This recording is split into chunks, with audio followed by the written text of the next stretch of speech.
Hello AP Chem students and welcome to topic 5.11, catalysis. So the learning objective for today is 5.11.a, explain the relationship between the effect of a catalyst on a reaction and changes in the reaction mechanism. So here we go. So temperature is not the only factor that can speed up a reaction. A catalyst is a substance that increases reaction rate without being consumed. It usually does this by lowering the activation energy. So if we look here at a graph, we're actually going to look at two graphs, you can see the impact here. So here's your activated complex. This is in an uncatalyzed reaction, so that's got a much higher activation energy, and therefore it would move slower because less molecules would have the amount of required energy to overcome that barrier.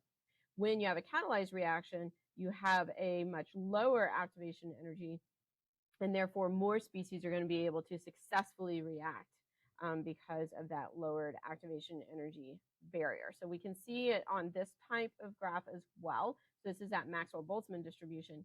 So you can see that here's your activation energy for an uncatalyzed reaction, and here's your activation energy for the catalyzed reaction. And so you can see that we have a higher proportion of molecules here in the blue and red will be successful in the catalyzed reaction, versus in the uncatalyzed reaction, only the red area would have successful collisions. So how does this work? So there's two different types of catalysts that we're going to talk about. The first one is homogeneous catalyst, and the second one is heterogeneous catalyst. So a homogeneous catalyst is a catalyst that's in the same phase as the reactants. So if your reactants are gaseous, then your catalyst would be gaseous, for example. Now that would be somewhat unusual, but that's the idea. So they're easy to pick out in a reaction because they appear as an early reactant, they disappear, and then they reappear as a later product. So for the overall reaction, A plus B yields C plus D, with a mechanism of A plus XY plus C, and then B plus Y yields X plus D. We've kind of talked about this before. There's your catalyst, because it is an early reactant and it is a later product. And I think actually what I had going on here, I think that arrow has shifted a little bit. That's supposed to be Y plus C. Sorry about that. Yep, there we go.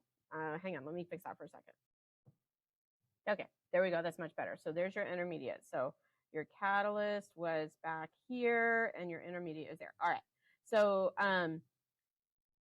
you can see what's happening here is you have your reactants coming in, and they're essentially bonding to the catalyst on the surface, and then the catalyst is released and the products are formed.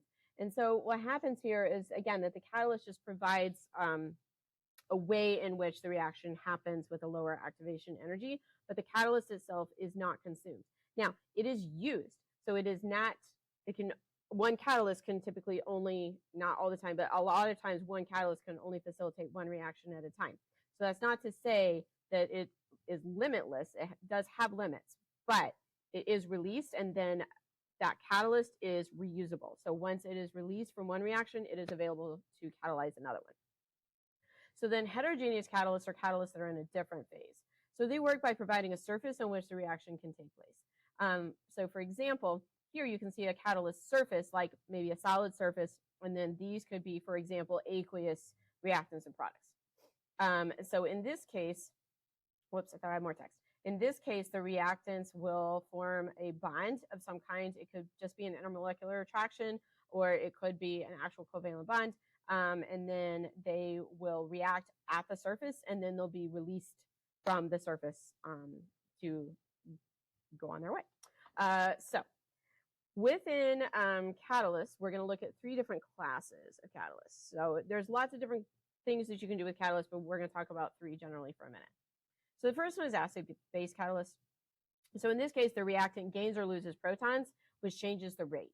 Okay, and that would facilitate certain kinds of reactions. In this kind of catalysis, the catalyst covalently bonds to the reactant, right? Because you would have either the acid or the base that would be exchanging these protons. You will see this in organic mechanisms, for example, and there's other systems as well. But for the moment, you just need to know, or for this class, really, you need to know that the reactant would gain or lose protons, and the catalyst would covalently bond. In surface catalysis, which we already looked at, and here's another example or a picture of that.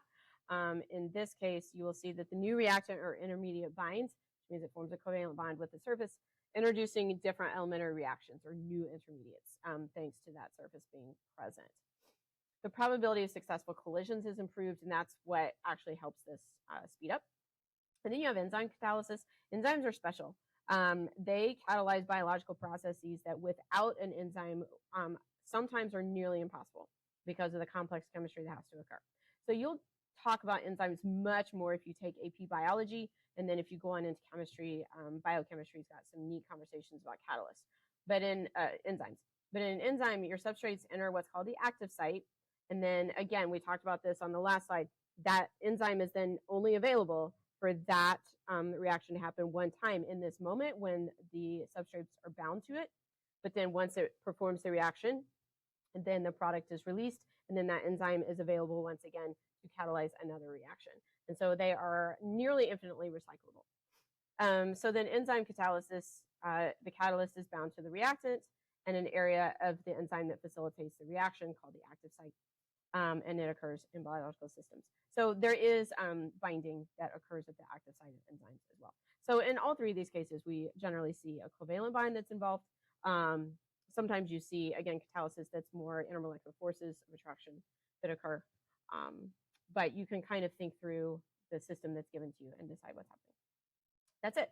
So what should you be able to do with this? You should be able to explain how a catalyst works. And again, it lowers the activation energy and increases the number of effective collisions.